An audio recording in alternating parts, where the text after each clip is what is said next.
하나님 말씀은 창세기 9장 18절부터 29절까지 우리 함께 읽겠습니다. 창세기 9장 18절부터 29절까지입니다. 방주에서 나온 노아의 아들들은 셈과 함과 야벳이며 함은 가나안의 아버지라. 노아의 이 세 아들로부터 사람들이 온 땅에 퍼지니라. 노아가 농사를 시작하여 포도나무를 심었더니 포도주를 마시고 취하여 그 장막 안에서 벌거벗은지라. 가나안의 아버지 함이 그의 아버지의 하체를 보고 밖으로 나가서 그의 두 형제에게 알림해 셈과 야벳이 옷을 가져다가 자기들의 어깨에 메고 뒷걸음쳐 들어가서 그들의 아버지의 하체를 덮었으며 그들이 얼굴을 돌이키고 그들의 아버지의 하체를 보지 아니하였더라. 노아가 술이 깨어 그의 작은 아들이 자기에게 행한 일을 알고 이에 이르되 가나안은 저주를 받아 그의 형제 종들의 종이 되기를 원하노라 하고 또 이르되 셈의 하나님 여호와를 찬송하리로다. 가나안은 셈의 종이 되고 하나님이 야벳을 창대하게 하사 셈의 장막에 거하게 하시고 가나안은 그의 종이 되게 하시기를 원하노라 하였더라. 홍수 후에 노아가 350년을 살았고 그의 나이가 950세가 되어 죽었더라. 아멘. 우리 같이 기도하겠습니다. 하나님, 이전에게 말씀을 듣기를 원합니다. 이 말씀을 통해서 하나님의 사람으로서 붙잡아야 될 귀한 메시지를 붙잡고 돌아가는 복된 시간 되게 하여 주옵소서. 예수님의 이름으로 기도드렸습니다. 아멘. 말씀으로 우리의 비어있는 곳을 채우심으로 이 말씀으로 승리하시고 또한 소망 가운데 생활하시는 저와 여러분 되시기를 바랍니다. 오늘 본문에 보시면 이 노아의 실수하는 장면이 나오거든요. 이를 통해서 우리가 붙잡아야 될 그런 영적인 그런 교훈들이 있습니다. 두 가지를 함께 생각하겠습니다. 첫째는 우리 같이 따라해 주시기 바랍니다. 인간은 연약한 존재이다. 인간이 어떻다고요? 연약하다는 거예요. 완전한 사람이 없다는 것입니다. 그러니까 우리는요, 연약한 존재이기 때문에 때로는 우리 자신들을 잘 점검해서 자만해서는 안 된다는 것을 이 노아를 통해서 오늘 보여주고 있습니다. 하나님 은혜 가운데 이 노아 가족들이 방주에서 생활하다가 나왔습니다. 노아가요, 포도나무를 심었습니다. 이 포도나무 열매를 통해서 포도주를 마시게 되었어요. 그리고 술에 취하였고 벌거벗은 몸이 되었습니다. 한마디로 지금 술 취하는 방탕한 생활을 하게 된 것이죠. 우리가 알고 있던 노아하고는 전혀 다른 모습을 보여주고 있습니다. 이로 인해서 노아가요, 자기의 벌거벗은 수치를 알린 함의 아들인 가나안을 저주하게 되는 내용이 나와 있습니다. 어떻게 할아버지가 손자를 저주할 수 있는가? 우리가 생각할 때에 평소에 노아하고는 전혀 다른 모습을 오늘 성경 통해서 발견할 수가 있습니다. 이 노아의 모습을 통해서 또 노아의 실수를 통해서 인간은 연약하다는 것을, 또한 인간은 죄에 얼마든지 영향을 받고 있고, 또한 우리가 얼마든지 영적으로 깨어있지 아니하면, 무장되어 있지 아니하면 죄를 지을 수도 있는 그런 실수를 할 수 있는 연약한 존재인 것을 오늘 말씀을 통해서 우리에게 깨닫게 하고 있습니다. 자, 9장 20절 21절을 먼저 같이 한번 읽겠습니다. 9장 20절 21절입니다. 시작. 노아가 농업을 시작하여 포도나무를 심었더니 포도주를 마시고 취하여 그 장막 안에서 벌거벗은지라.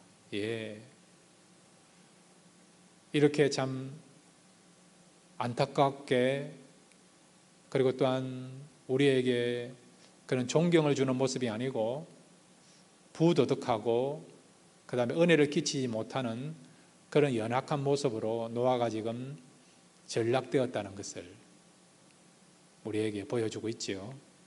원래 노아의 모습은 어떻습니까? 창세기 6장 8절과 9절을 같이 읽겠습니다. 함께 읽겠습니다. 시작. 그러나 노아는 여호와께 은혜를 입었더라. 이것이 노아의 족본이라. 노아는 의인이요 당대의 완전한 자라. 그는 하나님과 동행하였으며.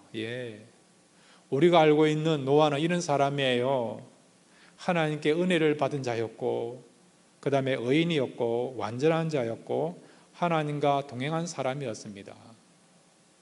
이랬던 노아였는데 오늘 성경에 나타난 노아는 술 취한 모습으로, 그리고 또한 방탕한 모습으로 비춰지는, 감정을 못 이겨서 자기 손자를 저주하는 보통 인간의 모습으로 지금 전락되어 있는 그런 영적으로 지금 침체되어 있는 노아의 모습을 우리가 발견할 수 있습니다.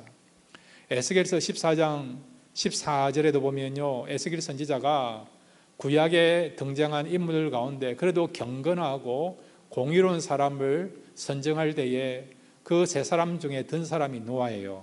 노아와 다니엘과 욥이 나오는데, 노아는요 그래도 이 에스겔 선지자 눈에 비춰봤을 때에 그래도 경건하고 또 믿음이 좋은 사람으로서 소개되고 있어요. 이랬던 노아였는데 오늘 성경에 보니까 노아가 그만 실수하게 된 것을 보게 되죠. 그래서 이 부분에 대해서 고린도전서 10장 12절은 이렇게 말씀하고 있습니다. 고린도전서 10장 12절 우리 같이 한번 읽겠습니다. 시작. 그런즉 선줄로 생각하는 자는 넘어질까 조심하라. 아멘. 방심하지 말라는 거예요, 여러분. 얼마든지 우리가요 영적으로 깨어있지 아니하면, 경건에 이르는 연습을, 훈련을 하지 아니하면, 말씀 붙잡고 기도하지 아니하면 얼마든지 우리도 넘어질 수 있다는 것을 말씀해 주고 있습니다. 노아가 그렇게 했던 것처럼 우리도 그렇게 될 수 있다는 거죠. 그 다음에 빌립보서 2장 12절에 보면 또 우리가 이런 마음을 가지고 신앙생활 할 것을 권면하고 있습니다. 빌립보서 2장 12절입니다. 시작. 그러므로 나의 사랑하는 자들아, 너희가 나 있을 때뿐 아니라 더욱 지금 나 없을 때에도 항상 복종하여 두렵고 떨림으로 너희 구원을 이루라. 아멘. 여기 너희 구원을 이루라고 말씀하고 있습니다. 여기서 말하는 너희 구원은 바로 성화 구원을 말해요. 구원을 크게 두 가지로 우리가 정의해 볼 수 있습니다. 하나는 예수 믿어서 천국 가는 것, 죄와 사망으로부터 벗어나는 그 구원이 있고, 그 다음에 하나님 앞에 가는 그날까지, 천국 가는 그날까지 우리가 계속해서 예수님의 성품을 닮아가는 거룩해지는 이 성화 구원이 있어요. 여기서 말하는 구원은 바로 이 성화 구원을 말하는 것입니다. 그런데 어떻게 이런 성화 구원, 더욱더 우리가 경건하고 거룩한 하나님의 사람으로 살아갈 수 있느냐? 두렵고 떨림으로써 우리가 경건한 생활, 성화 구원을 이룰 수 있다는 거죠. 두렵고 떨림이 무엇입니까? 자만하지 말라는 거예요.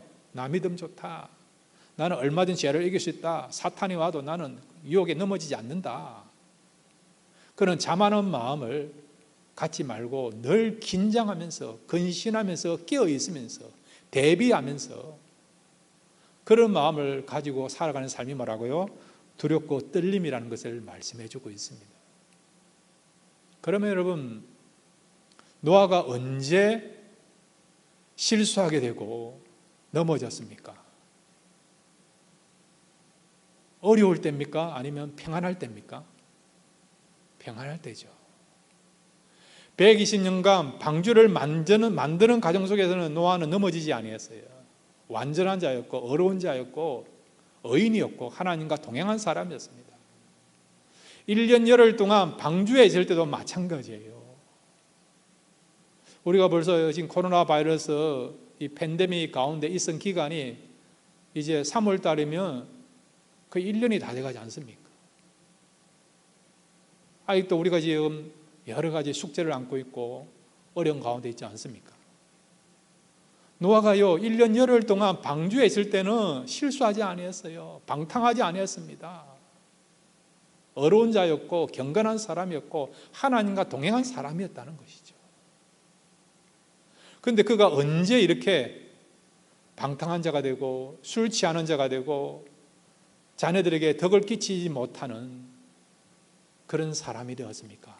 그것은요, 바로 여러분 평안할 때 이렇게 넘어지게 되고 실수하게 되고 영적으로 침태된 자로 전락하게 된 것이죠.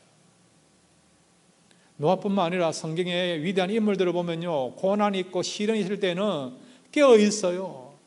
하나님을 의지하고 기도하고 도와달라고 간절하게 하나님의 은혜를 사모하면서 그렇게 깨어있는 정신과 깨어있는 신앙으로서 살아갔는데, 평안할 때 이제 되었다, 안심하도 된다, 이제 시련은 없을 거야, 위기는 없을 거야, 그렇게 마음을 놓았을 때에 그때에 넘어지는 경우가 얼마나 많았습니까?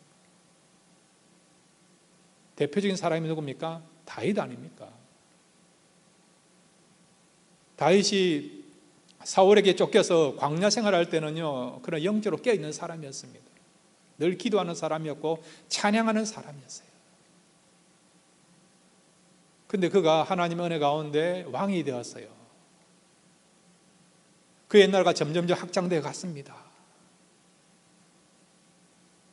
블레셋을 쳐부쉈고 아람을 정복하고 모압과 암몬까지도 복속시키고 그의 나라는 점점점 이렇게 영토가 확장되어 갔어요.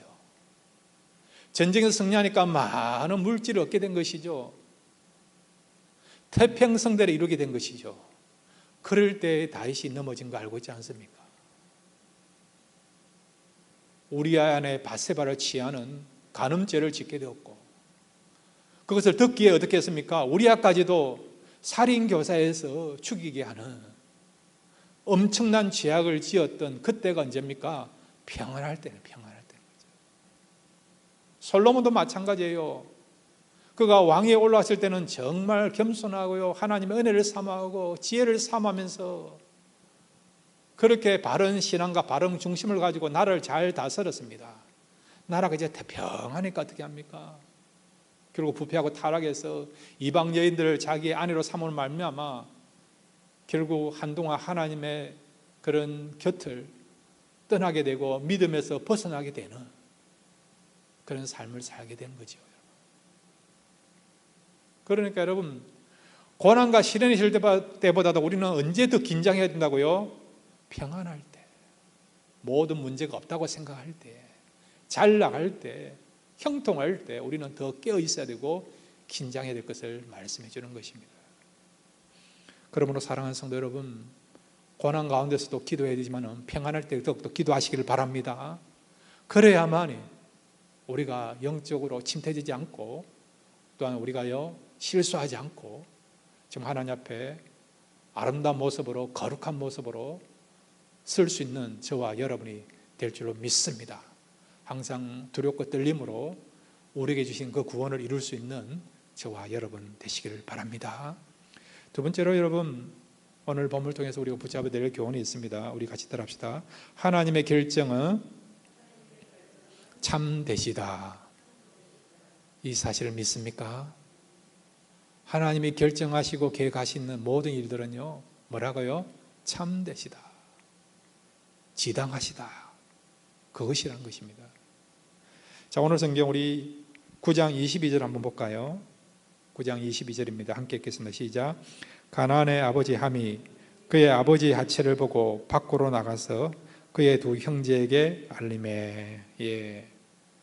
가나안의 아버지 함이 노아가 지금 술 취하고 벌거벗은 몸이 된 것을 알리게 된 거예요.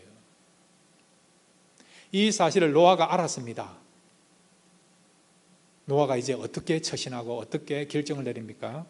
자, 24절부터 27절까지 함께 읽겠습니다. 시작. 노아가 술이 깨어 그의 작은 아들이 자기의 행한 일을 알고 이에 이르되 가나안은 저주를 받아 그의 형제의 종들의 종이 되기를 원하노라 하고 또 이르되 셈의 하나님 여호와를 찬송하리로다.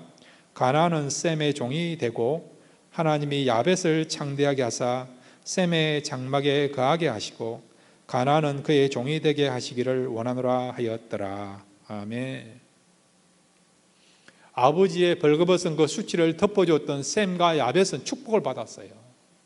복을 받게 되었습니다. 그런데 오늘 성경에 보면 아버지의 벌거벗은 수치를 드러내었던 함의 아들 된 가나안이 저주를 받게 되는 것을 보게 됩니다.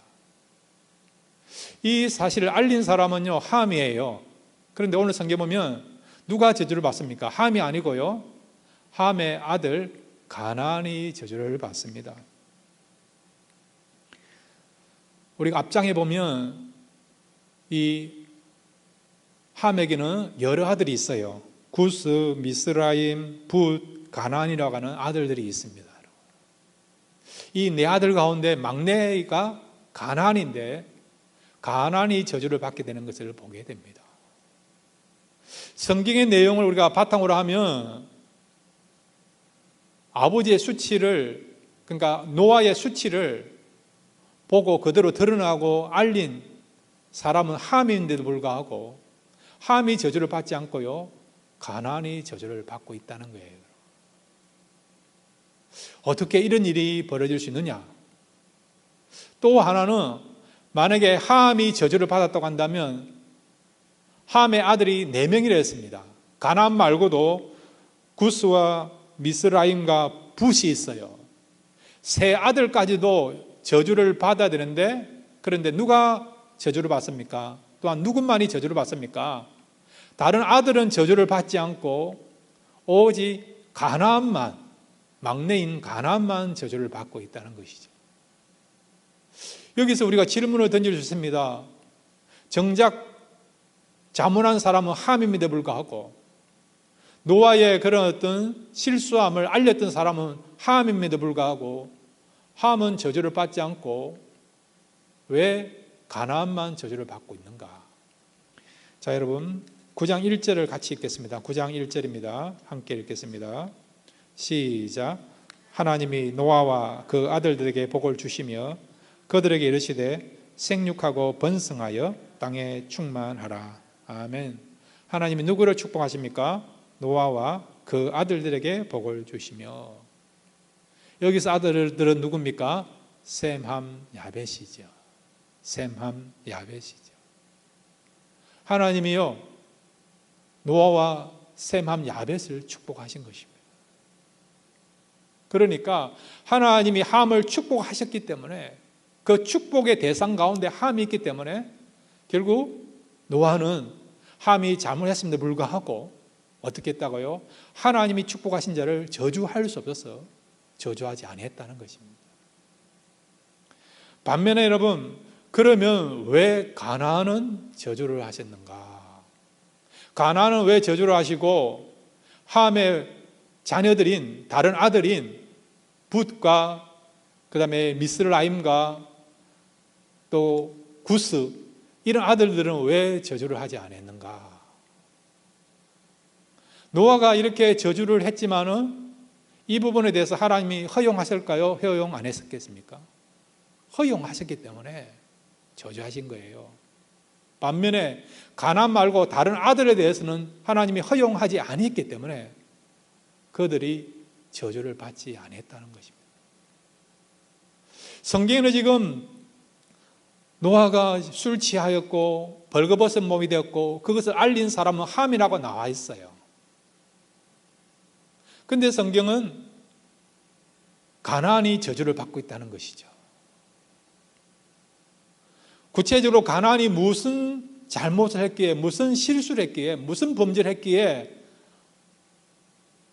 아버지가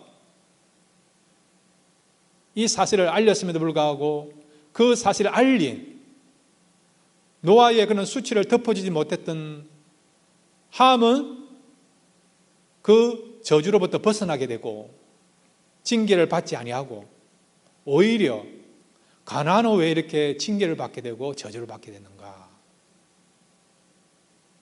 성경에서는 분명하게 가나안이 무엇을 잘못한가에 대해서는 말씀하고 있지 않습니다. 그러나 하나님께서 노아가 그렇게 한 것에 대해서 허용했다고 한다면 그에는 분명한 이유가 있고 정당성이 있고 공평하다고 할 수 있다는 것이죠. 자, 여러분 데살로니가후서 1장 5절 우리 같이 읽겠습니다. 데살로니가후서 1장 5절입니다. 함께 읽겠습니다. 시작. 이는 하나님의 공의로운 심판의 표요 너희로 하여금 하나님의 나라에 합당한 자로 여김을 받게 하려 함이니 그 나라를 위하여 너희가 또한 고난을 받느니라. 아멘. 하나님을 소개하는데 하나님 어떤 분이라고요? 이는 하나님의 공의로운 심판의 표요. 우리 하나님이 심판할 때에, 처벌할 때, 징계할 때에 어떻게 한다고요? 공의로 한다는, 공의로 바르게 한다는 것입니다. 여러분, 공평하게 한다는 것이죠. 여러분. 하나도 차별 없이 하신다는 것이죠. 세상은 차별 없이 해요. 여러분, 정치의 힘에 의해서, 때로는 기업가들의 그런 로비에 의해서 공평하지 않고 불공평하게 판결을 내는 경우가 얼마나 많이 있습니까? 그런데 우리 하나님은 재판하고 심판하실 때 어떻게 한다고요? 공의로 한다는 거예요. 1.1획도 틀림없이 정확하게 한다는 것입니다. 그 다음에 여러분 시편 7편 11절도 같이 읽겠습니다. 시편 7편 11절입니다. 시작. 하나님은 어로우신 재판장이심이여 매일 분노하시는 하나님이시로다. 아멘. 죄에 대하여서, 악에 대해서 하나님은 분노하신다는 거죠. 하나님은 거룩한 분이고 어려운 분이기 때문에 하나님의 거룩함이 죄를 허용할 수 없기 때문에 분노하신다는 것입니다. 그분이 어떤 분이라고요? 어로우신 재판장 되시는 하나님이라는 거예요. 그러니까 하나님께서 가나안을 지금 저주했다는 것은 여러분, 공평하신 하나님께서, 어로우신 하나님께서 그렇게 결정하시고 허용했다면 바른 처사라는 거예요. 바른 결정이라는 것이죠. 가나안이 구체적으로 어떤 실수를 하고 어떤 죄를 지은지는 몰라요. 어떤 신학자들은 노아가 벌거벗었기 때문에 이것은 가나안이 노아를 상대로 해서 동성연애를 했다, 그렇게 주장하는 사람도 있고, 그 다음에 함과 가나안이 동조해서 노아의 수치를 드러냈다, 알렸다, 그렇게 해석하는 사람도 있어요. 여러분. 그러나 이것은 여러분 유추에 불과한 것입니다. 성경이 말하지 않는 부분에 대해서 우리가 함부로 말할 수는 없어요. 많은 생각을 할 수는 있겠죠. 우리가 이야기는 만들 수는 있겠죠. 여러 가지 우리가 가능성을 가지고 이렇다 저렇다 말을 할 수 있지만, 그러나 성경이 말하지 않는 부분에 대해서는 우리가 넘어가서는 안 된다는 것입니다.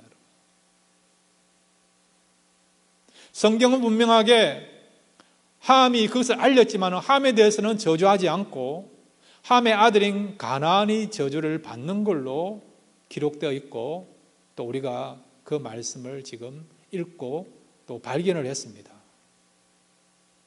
이 부분에 대해서 하나님이 허용했다 한다면 그런 공평하다는 거예요. 어로우신 하나님이 하신 바른 처사라는 것이죠. 그러면 가나안은 왜 이렇게 저주를 받았는가? 자, 여러분, 가나안을 통해서 나타난 민족이 누굽니까? 어떤 민족입니까? 이 가나안의 후예들이 누굽니까? 여러분이 잘 알고 있는 가나안 땅에 살고 있는 그 민족입니다. 여부수 족속, 히위 족속, 가나안 족속, 기르가세 족속, 가나안 땅에 살고 있는, 성적으로 타락하고 부패하고 도덕적으로도 문제가 있고 바알과 아세라 신을 섬겼다, 이스라엘 백성들을 유혹하고 범죄케 하는데 영향을 주었던 그들이 누굽니까? 바로 이 가나안의 후예들인 가나안에 살고 있는 족속들이시죠. 조속들이죠. 자, 여러분, 하나님이 언제 심판하십니까? 언제 심판하십니까? 그런즉 이와 같이 지금도 은혜를 택하심을 따라 남은 자가 있느니라. 아멘. 로마서 11장 5절입니다. 자, 여러분, 하나님께서는요, 남은 자를 그 시대별로 남겨놓으십니다. 남은 자는 구원받은 자예요. 축복받은 자고, 하나님의 사명을 이루는 자가 남은 자예요. 무엇을 통해서 하나님께서는 남은 자를 남겨주십니까? 무엇을 통해서 남은 자가 될 수 있습니까? 그런지 이와 같이 지금도 은혜로 택하심을 따라 은혜 받은 자가요 남은 자가 된다는 거예요. 저와 여러분이 은혜 받은 줄로 믿으시길 바랍니다. 그러면 우리는 남은 자예요. 남은 자. 이 시대에 전 세계에 많은 인구가 있지만은 저와 여러분이 은혜를 받았고 우리에게 은혜가 있으면 우리가 어떤 사람이라고요? 남은 자예요. 구원받은 자요. 하나님의 이 사명을 감당할 자, 빛을 나타낼 빛의 그런 사자로 살아가야 될 그런 사명을 가진 자가 남은 자이고, 바로 은혜 받은 자가 이런 남은 자의 사명을 감당할 수 있습니다. 바꾸어 말하면 은혜를 받지 못한 사람, 그 다음에 은혜가 없는 사람, 그리고 죽을 때까지 은혜를 받지 못하고 은혜를 사모하지 못할 사람, 그 사람이 어떤 사람이라고요? 남은 자가 아니라는 거예요. 멸망받을 자라는 거예요. 멸망받을 자. 가나안과 여러분, 가나안의 그 후예들이 왜 이렇게 저주를 받고 종이 되어야 됩니까? 나중에 가나안 땅에서 다 멸절 당해야 되고 쫓겨나야 됩니까? 정답은 뭡니까? 여기 로마서 11장 5절에 나타난 것처럼 은혜를 구하지 않았다는 거예요. 은혜를 사모하지 않았다는 것이죠. 지금도 그렇지만 앞으로도 은혜를 사모하고 은혜를 붙잡을 그 마음이 없었다는 것이죠. 그래서요, 결국 심판을 받고 멸망의 자리에 이르게 된 것이고 저주를 받게 된 것이죠. 만약에 지금은 은혜를 사모하지 못하고 지금은 은혜가 없지만 그럼에도 불구하고 은혜를 받을 마음이 있고 은혜를 사모한다 그러면 하나님은 어떻게 하십니까? 기다리십니다. 기회를 주십니다. 심판을 연기하십니다. 소돔 고모라를 멸망하신 이유도 더 이상 그곳에서 은혜를 받을 자가 없기 때문에, 은혜를 사모하는 자가 없기에, 또 회개하는 자가 없기에 결국 그 소돔성은요 불과 유황 불을 통해서 멸망받게 된 거예요. 여러분. 노아 홍수 때도 마찬가지고요. 앞으로 예수님이 재림하실 때도 마찬가지예요. 안 믿는 사람 가운데, 불신자 가운데서 그래도 앞으로 예수님이 재림하기 직전까지 은혜를 사모할 자가 있다. 그러면요, 주님의 재림이 더디게 올 수 있습니다. 그들이 은혜 받을 때까지. 그런데 믿는 자 외에 더 이상 은혜 받을 사람이 없고 은혜를 사모하지 않는 한다. 그러면요, 어찌 됩니까? 그 타이밍이 주님이 재림하시는 그때가 될 수 있다는 것입니다. 지금까지 부분적으로 나타난 심판을 보면 다 그렇다는 것이죠. 은혜를 받을 그 사람이 남아있고 또 사모할 사람이 있을 때에 지금은 아직 은혜를 붙잡지 못하고 은혜에 대한 소망의 마음이 없지만 그럼에도 불구하고 언젠가는 은혜를 사모하게 되고 은혜를 얻게 된다. 그러면요, 하나님께서는 심판을 연기하시고 또한 그들이 은혜 받을 때까지, 구원을 받을 때까지, 회개할 때까지 기다리신 것을 우리가 보게 되죠. 그런데 왜 그 도시와 그 민족이, 그 나라가, 그 가정이 심판을 받고 징계를 받았냐? 그 이유는 더 이상 은혜를 사모하지도 않고, 그 다음에 여러분, 은혜를 받을 수 있는 그런 마음이 안 있기 때문에 결국 심판을 받게 되었다는 것입니다. 가나안의 삶이 그렇다는 것이죠. 방주 안에는 들어갔다는 겁니다, 여러분. 그때까지 하나님께서 이 가나안이 은혜 받기를 하나님은 기다리고 계신 것이죠. 방주에서 나왔습니다.